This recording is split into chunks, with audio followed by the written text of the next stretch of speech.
Well, hello, folks. How are you doing? This is Paul De La Garza once again on our weekly installment. And this week, we are going to be talking about mastering the art of leadership through change. Good day. My name is Paul De La Garza.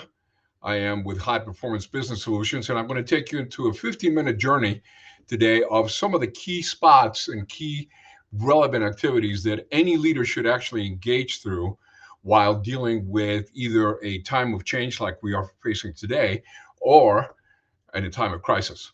In either case, it's going to be something that I think you're going to benefit from. And let's get started.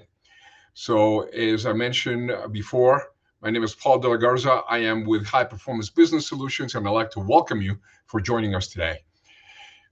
Here's my contact information. I am a executive coach and speaker, and I provide a focus on leadership, coaching, and training, as you have probably seen if you have been joining us in the last several live streams. Let's start with a very basic concept in terms of either what is change or what is a crisis. And let's start with a crisis component. Okay. So here's the definition of a crisis. The crisis is something of a situation that creates a challenge for which we do not have an established or recognized solution or pattern of approach, no way to really define an established process of response. And frankly, in dealing with this, a successful leader is going to be the leader that is going to seek to find a creative approach to be able to deal with a very unconventional situation with unconventional and creative solutions and apply these in order to effectively change and, frankly, in some cases, establish a brand new normal. So, a crisis essentially demands a great deal of creative and improvisational work. The last thing that you want to do is to actually apply an old solution to a new problem. Okay. A crisis or change creates an environment that, by its nature, will require that you look at differently, and it stimulates creativity, to be plain. So let's talk about this. What kind of situation do you think you're facing today? Is it going to be a crisis, or is it just simply urgent? And sometimes we, frankly, cannot tell the difference between one and another. A crisis is, as I mentioned to you, that individual that literally establishes no established solution for a brand new problem. But an urgent situation is different.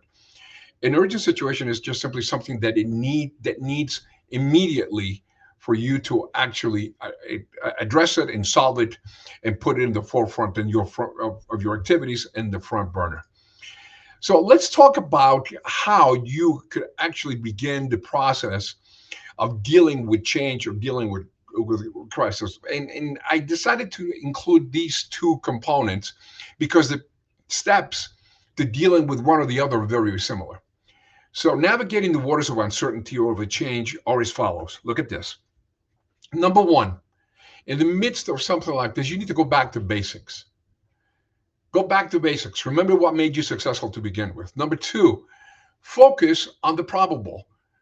Be proactive, provide emotional support to your team, and of course, communicate, communicate, communicate. So let's talk about these individually. Okay. Number one, going back to basics. When you focus on a situation, the key aspects of that approach is to evaluate the crisis or evaluate the change and identify how you can adapt and enhance your service, your product to the new condition with a very creative approach. Focus on the things that you can control and focus on the things that made you successful to begin with. Evaluate how you can perform better or more efficiently, and then reaffirm to your client base that you are here and are completely committed to deal with the situation and go from there. Okay. Now, focusing on the probable is another component that is of extreme importance. In other words, accept the variables and the unknown. Don't try to control the things that you cannot control. You can't. There are a number of things that you're not going to be able to do. Evaluate the landscape of probabilities, and then of all the possibilities, which is the most likely that you can actually focus on, and focus your energy on that particular situation. Once you've done that, you need to start preparing your team, your clients, and your partners in order to effectively do that.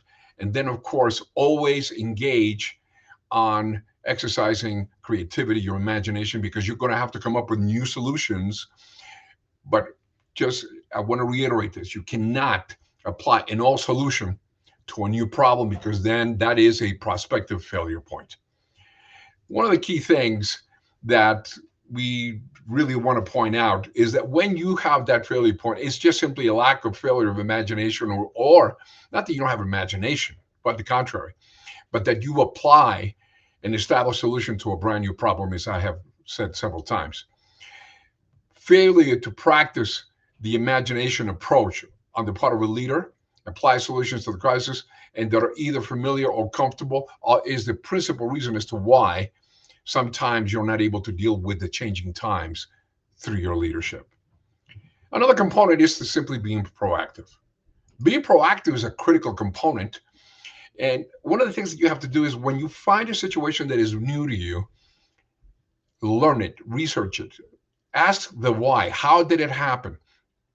Don't become so focused on the problem, however, that you forget about energizing the solution. You just simply want to stay informed so that you can then shift from your emotions, why did this have to happen, this is costing us money, etc., to execution.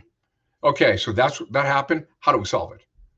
You know, I've spoken to a number of athletes, and among those are skiers. And one skier is by the name of Billy Kidd, who lives in Steamboat Springs, Colorado. And he always told us that as he skis the trees, he doesn't see the trees, he sees the clearing. And that's one of the reasons why he is so successful and artfully and skillfully engaging in skiing those trees without incident. He's an extraordinary athlete and skier.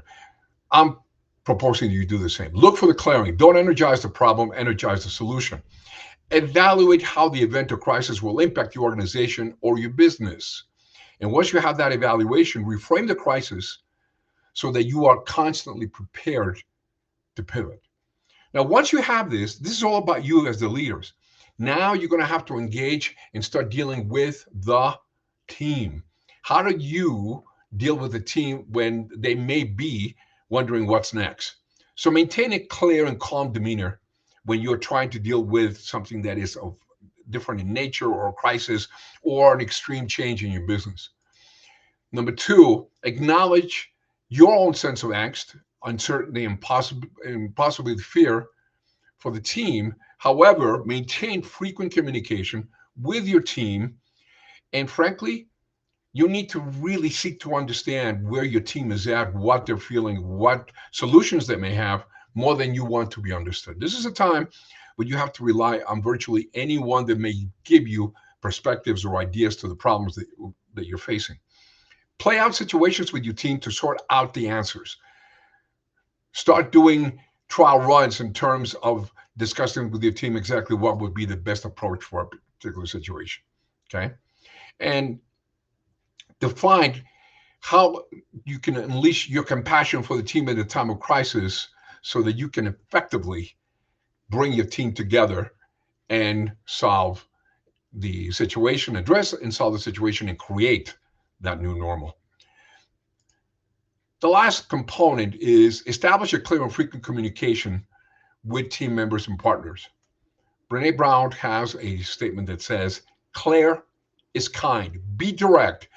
Don't sugarcoat it. Be direct, but also communicate frequently, because your team needs clarity, and they need clarity to understand the situation, despite the fact that you may have no available answers. That is going to really bring the culture of your team tight, wound together so that you can collectively address the problems. Share your vulnerabilities and emotions with the team and seek to understand theirs as well. Reassure the team of a proactive approach to address the situation. There is no, if it's man made, it's man solved. There's no situation that you're not going to be able to address. It may be uncomfortable, it may be painful, but it can be, in fact, addressed.